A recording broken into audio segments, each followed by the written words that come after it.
right, guys. This is a part 2 video on the basic on introduction to radicals. I didn't realize there were several variation of your problems. So we started out by just doing the simple ones where we said the square root of 81 is 9. And we identify square roots as really being able to know your tables and being able to identify which factor times itself. That's what square roots are all about, which factor times itself.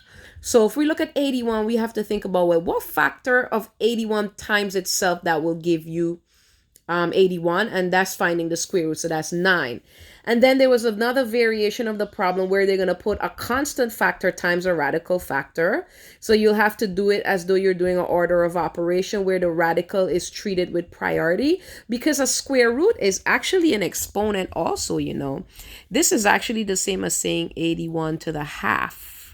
Right? And as you get deeper into your algebra, you'll understand that. So what did Aunt Sally says, even though I kind of retired her, it says work with exponents first, then multiplication. So that's why you perform on your radicals first. Okay, so you got to know what the square root of 81 is first before you can even times it by 2. So that's 9, and 2 times 9 is 18. Another variation you'll see that in is 3 times the square root of variables. So here we have xy, which means x times y, and they ask to evaluate, and please don't look at my spelling, look at the math.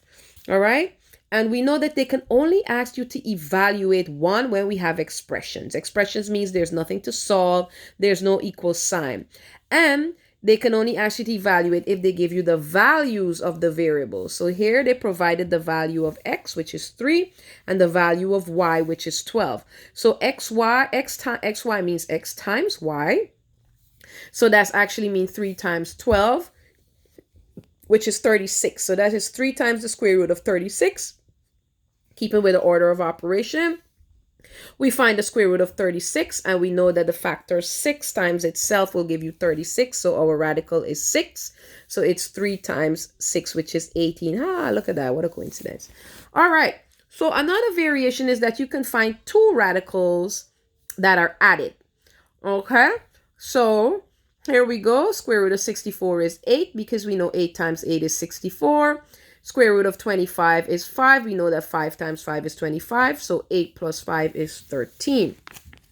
Another way is that they can get a little funny. They can actually put in a whole expression in terms of terms in your radical. B squared minus 4AC. You guys will smile in the future when you figure out what that is. But for now, we're just keeping things simple. That's b squared minus 4ac. And they're asking you to evaluate. That means they've given us the value for a, b, and c. So let's see what that looks like. They say that a is 2, b is 7, and c is -4. So we are going to substitute the values, the constant values for these variables. So that's b squared. That means that's 7 squared minus 4. A is 2, and c is -4. Let's see what this expression in this radical is. So that's 49 minus 4 times. So we can actually, treat the minus as with the 4. So that's -4 times -4 is +16 times 2 is +32. And looky here, we have the square root of 81, which is 9. Awesome. Now, another way you can see it is in the form of a division form. So we were looking at them as products. Now let's look at them when they are division. So let's first take a look at number 7. How will we do a problem like number 7? So that is saying find the entire square root of 4 divided by 49, which is the same as saying, so as a rule, what you want to know is that the square root, the entire square root of a factor, right? These are factors, right? So anytime you have a square root of factors, right, you can actually split them up, right?